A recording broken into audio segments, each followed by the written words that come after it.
Here we are again. We're west of Melbourne in the Lal Lal State Forest. Looking forward to a great day off-road.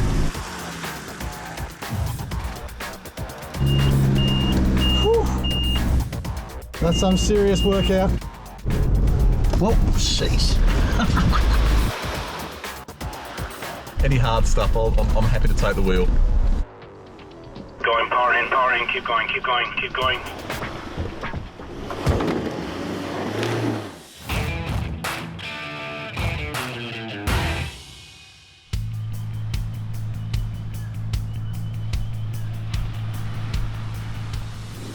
G'day everybody, well here we are again. We're west of Melbourne in the Lal Lal State Forest. Looking forward to a great day off-road. And I brought a friend along with me. We've got Alessio from Austrack. How you going, mate? How you going? My name's Alessio, just out here today with Simon and our little Austrack LT Telegraph, getting ready to see what this day has in store for us. Hey Mike, I see you brought a friend along today. Simon, I was driving through the forest and I saw this guy in the distance, looked like he needed a lift, and you know he's been around the industry a bit. Very, very happy to have Matt Frost with me today, co-driver extraordinaire. Well guys, I've been forward driving with Simon Christie now for about 17 years and he never ceases to amaze me. He's brought me to another part of Victoria I've never been to before, not in a four-wheel drive anyway. Peter, great to have you along again. Thanks, Simon. Great to be here. I'm looking forward to today, heading later to the historic area of Bungle. So quite looking forward to that. Jerry, welcome back for another adventure. Yeah, here we go again. It's a good area out here. We had a really good time last time we were here. Maybe a little bit more water today.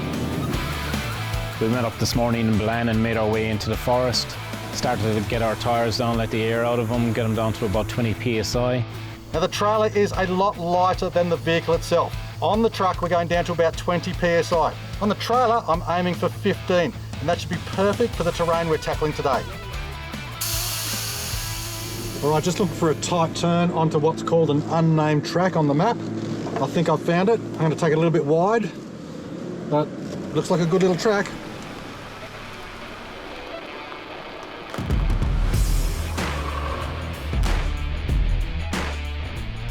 The perfect spot. Picked the perfect day for it. Perfect day, yes. Unfortunately, yesterday it was raining. So we had rains and we do have some puddles here as well. And I don't know what that is coming up. I don't think you're going to have too much of a problem. Oh, wow. Yep, a little bit muddy down here for sure. Oh, yeah.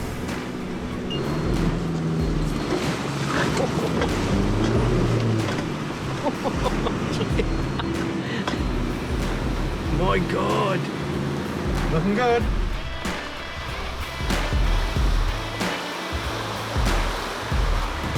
If you get any more dodgy bits like that and you want me to drive through, Yeah, I'm happy to have you drive. I feel let me know, nervous. mate. I'll just get my helmet from out the back.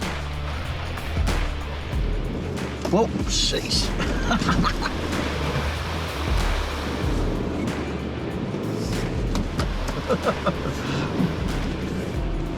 Challenge here.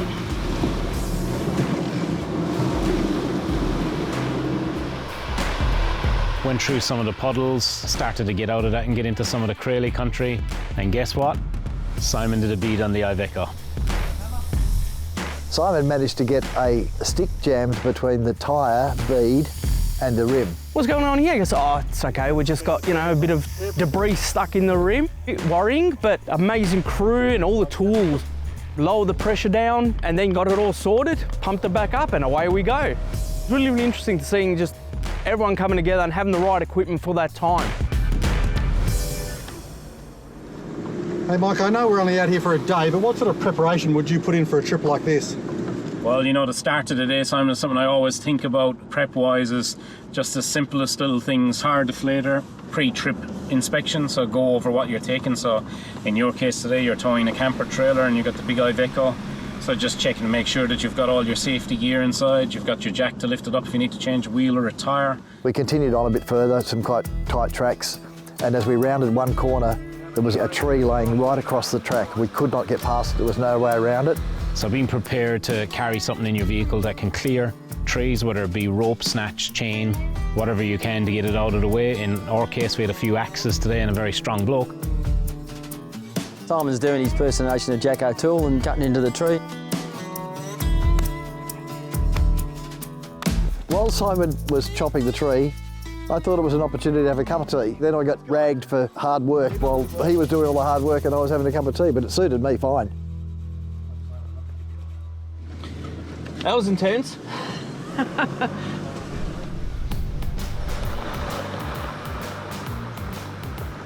This is a real tight track. I'm already tight between the trees. Just got to watch that trailer. Okay, Alicia, today we've got the LT on board. Tell us about that camper. So behind us there we have the Austrack Telegraph LT, which is our first forward fold that we have in the range. It has draw-out kitchen, fridge space, 100-litre water tank.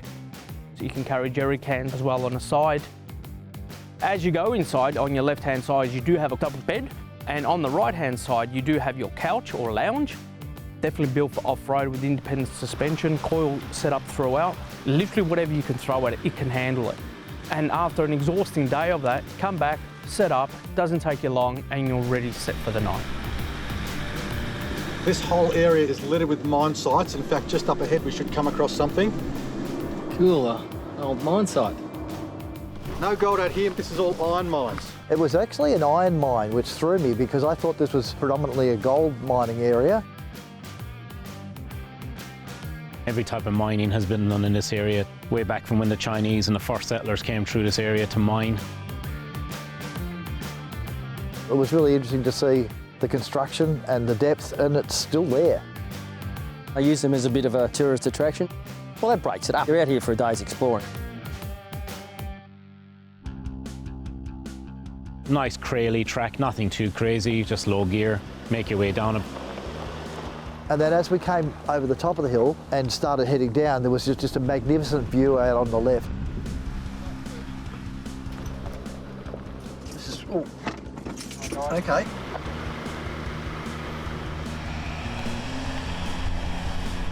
The floor is amazing here. Mike, how's the ground cover through here? The green trees are incredible. Well, I've never seen such flora just in a secluded area. Oh, God. As pretty as the scenery was, we were here for the four-wheel driving and making steady progress, descending into the next valley. We were in search of a specific hill climb I'd located. I knew exactly what lay ahead, and fortunately, the rest of our group was keen to follow. All right, guys, this is it. This is the first big hill climb for the day. It's not super steep, but she is a tight and tricky one. I don't know how we're going to tackle this. Where are you going up that? We're going up that. Boy, Django, let's go have a look. Ah, you'll have no problem driving around this, Simon. That's a tight turn for the Iveco, let alone with the trailer, Mike. Simon had been up and done a recce on this in the Iveco, made the assumption that we're going to have an issue getting the trailer through most of this without having to winch. And I'm thinking, Mike, that we'll get the Iveco up as high as we can, and we might throw a winch out to one of these trees, a copper snatch block, to drag the trailer across. Because I'm not going to make that turning circle, let alone drag the trailer into that rut. Got Simon's hand up. Looks fresh. Simon, have you lost a belt? That's going to be an interesting one. Is that off the, oh, that's off the Iveco. Oh, sorry, I thought you just said you found it on the floor. We did. Yeah, we did. Oh, okay. One of the benefits of being in a convoy travelling with mates, they've noticed a belt on the track. We've got into a safe position, we've popped the bonnet, we've had a look around. We've lost one of our belts. Luckily, it's not one of the highly necessary belts. It looks like it's aircon. We've just run the vehicle, the fan's still turning, the alternator's still turning, we've still got power steering. All okay to go forward, so it wasn't really a big issue. The things you find, now we're not in the Victorian high country, but I never expected to see stuff like this. Definitely not a wombat. This is the last time we see Pete. Nice and on you, Pete. Can you believe that we've got a guy on our trip, 46 years of age, Italian, has lived all his life in Australia, and he's never had a pie? Had him in the travel buddy oven and they were ready, just as he said, I've never had a pie. Guess what? He's had a pie. You can get curry pies, you can get lasagna pies. Really? Lasagna pies. So they actually have... A lasagna is like... Can't believe I missed out all these years. I actually took the plunge to try to pie, and I can't wait to have another one. Interesting to watch him eat it because he's going, this is really good, what have I been missing out on? Now he's found the taste. Next time we see him, he'll probably be 5 or 10 kilos heavier. All right, who's spotting me?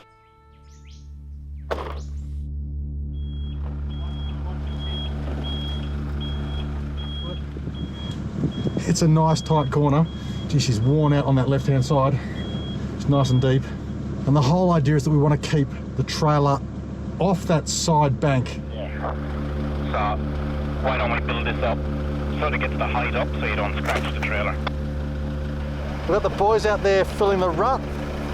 No damage, no more scratches on the beast or the trailer. We'll make it safely around this corner.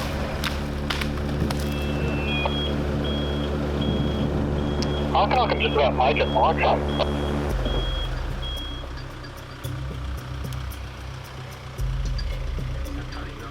Iveco's fantastic, but it's got a shocking turning circle. So one of the things that was really crucial for Simon was for someone to spot him and gain every inch you could possibly need.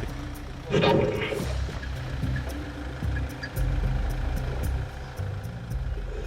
Keep going. Stop. Full lock and you have to go forward. Do not roll back. Keep going. Straighten up a bit if you can. Yeah, good, looking good. Keep going. Do not stall. Keep going. Power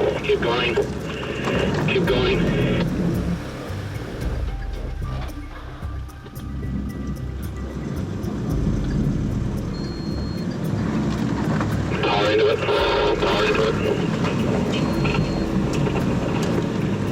Keep going. Slowly. Oh, bit to your right. Hang on, Stop. You know, there was a lot of talk backward and forth. We'll winch it up. And someone saying there was some discussions and technical discussions about the trailer and no, we shouldn't do this, oh, we should do that. In the end, they did a spotter and a driver and that really worked out well. She's lifting slowly. Didn't have to do anything, just some spotting and definitely got around the corner. Again, getting these two vehicles behind us up was definitely a challenge, but no problem at all whatsoever. We got the rest of the vehicles up, spotted them. What we thought was going to be a really, really hard track turned out to be really easy. I got to say, the 260 was really good. I think the more and more we go out, the better it gets. Or maybe the more confident I am driving it now.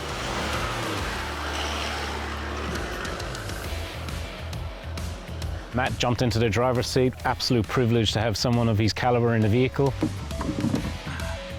There were a couple of gnarly sections. He gave me the keys to take the car up. Yeah, I go. I'm behind you. I can see it. Keep going right.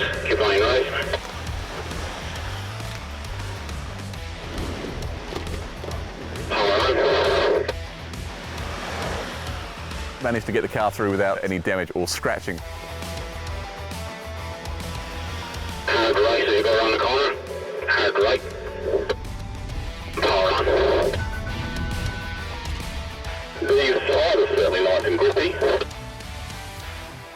Took the car up to the top of the hill, no problem whatsoever. Driving further on, there was a more thickly treed area. Have a look at this. That's amazing. Oi, okay. Simon was leading with the Iveco with the trailer on the back of it, and as I came through, I could see all these kiss marks on the trees. So Jerry, in the back of most of these dual cab vehicles, we're running leaf springs. What's the thought process that goes into designing a functional aftermarket leaf spring? Well, what we've got to look at here is load and ride comfort. So you've got to make sure that the vehicle's set up for how you would want to drive it the 80–90% of the time. You can add leaf spring after leaf spring after leaf spring for heavy load, but if that's not how you're going to drive the car for 90% of the time, then it's going to be very, very difficult to drive it. Another historic site was the perfect spot to stop for a bite of lunch and another cup of tea before heading off for our final challenge. All right guys, we've got one more hill climb to do and I can see it right in front of us. It's a ripper. I can't quite see around the corner yet, but I think it's a bit of a hill climb. Bring it on.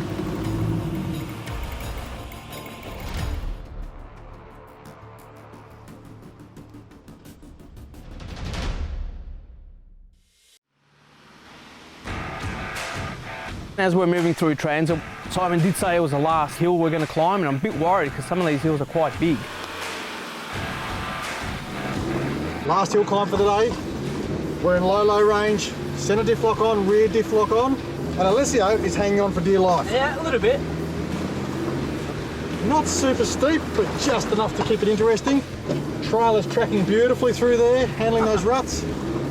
There's a nice little climb. Yeah. We looked at it, it was very steep, craily rock, loose rock. We thought, oh, traction will be an issue here. I'm very lucky on my car. I've got the Mickey Thompson Badger Boss. Absolutely superb tyre, sitting at 20 psi, rear diff lock in, down at low range. Matt Frost, 20 years experience at the helm. Up there we went and no problem whatsoever. This was a long, narrow, steep climb where a number of things could quickly go wrong.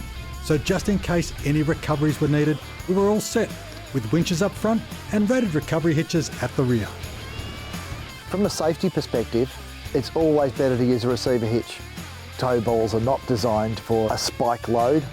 The traditional receiver hitch is a solid steel unit and usually coupled with a bow shackle. That weighs just on 4 kilos. The modern version is an alloy receiver hitch with a soft shackle, which weighs just a touch over 1 kilo. Much lighter, easier to carry, and equally as strong. It's almost a mandatory piece of kit to have if you don't have rear recovery points.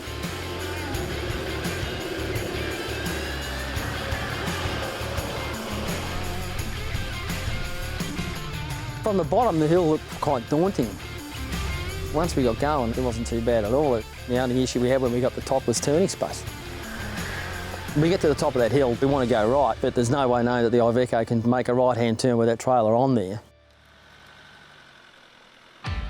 We came down to one of the tracks, very, very tight trees. Matt was driving, I was in the passenger seat just looking, going, oh, I was breathing in, trying to suck in my guts to see if I could squeeze through, let alone the trailer. Okay, this is a bit better. It's tight. Oh. Alessio actually got out of the car and spotted for Simon, direct him through. Oh, the trees there, you need to go forward and do that manoeuvre back this way again. Perfect, keep coming like that. Sure enough, we sorted that out, but it was real tricky and hairy at the moment, but we got through in the end. The rest of the cars got through there quite well.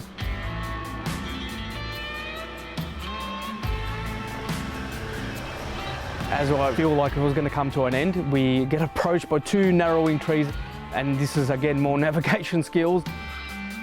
It was a very difficult situation for Iveco trying to get through these trees.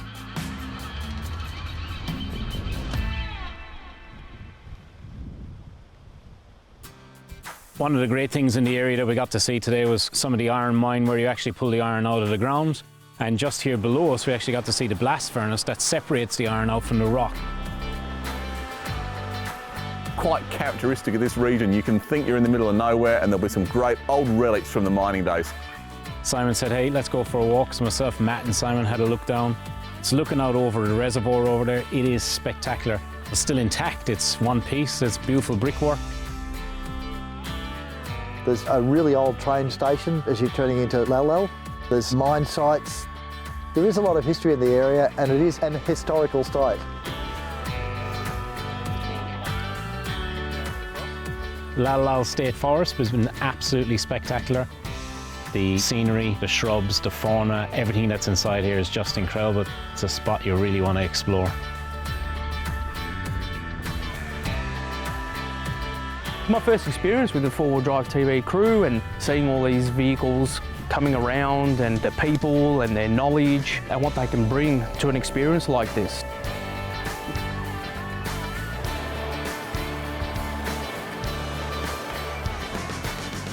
The weather was kind, the area is really nice, the T60 is still in one piece, and we'll be ready for the next adventure.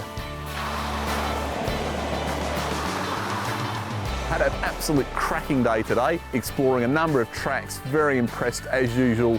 There was some fantastic scenery to see, getting to the rise and looking out to the left with this magnificent view, enjoying the outdoors, it's great. All I can say is just make the most of it, get out there, travel locally, get some mates together, you'll have a ball.